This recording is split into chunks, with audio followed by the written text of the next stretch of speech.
In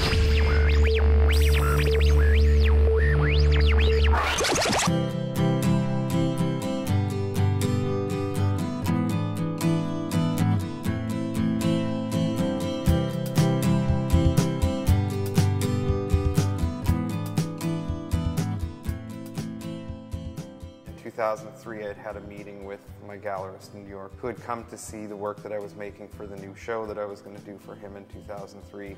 And he looked at all of these paintings and he said they were horrible.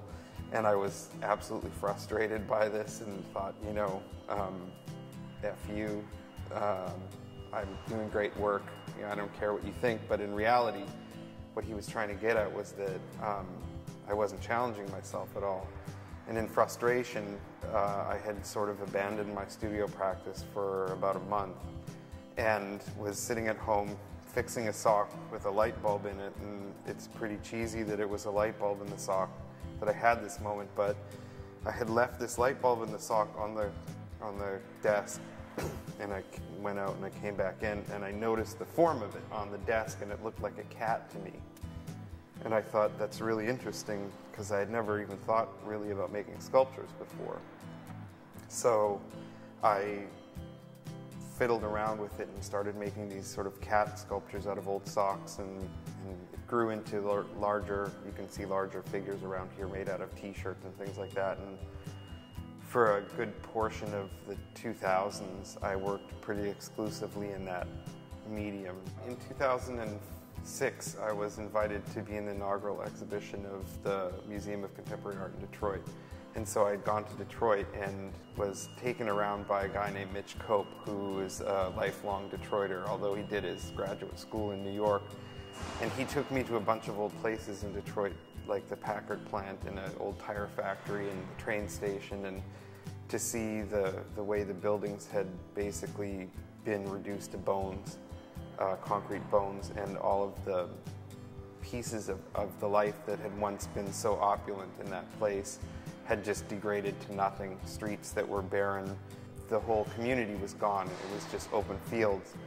Within that sort of possibly horrible situation or dangerous situation, you also have this group of people making art in their yards, people building things where things were once destroyed. You know that there was a mansion or 3 mansions on this road, now there's none, but then somebody's built a little house to live in, or you know, somebody's fixing cars, or somebody has started a organic farm in the city, and in some cases there was somebody growing wheat.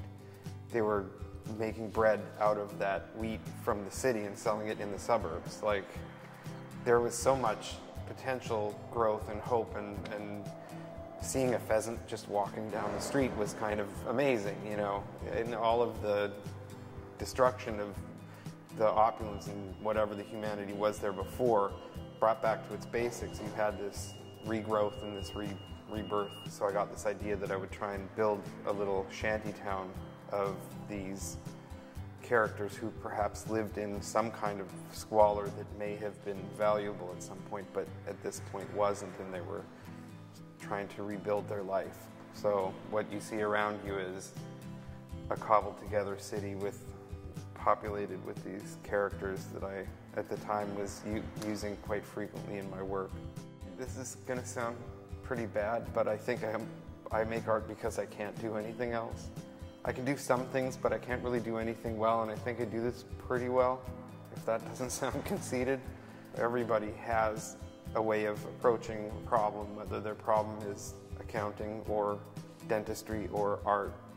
And everybody can approach making art so long as they don't, you know, fill up their mind with what art is actually supposed to be, because as far as I understand, there are no rules, or there shouldn't be rules.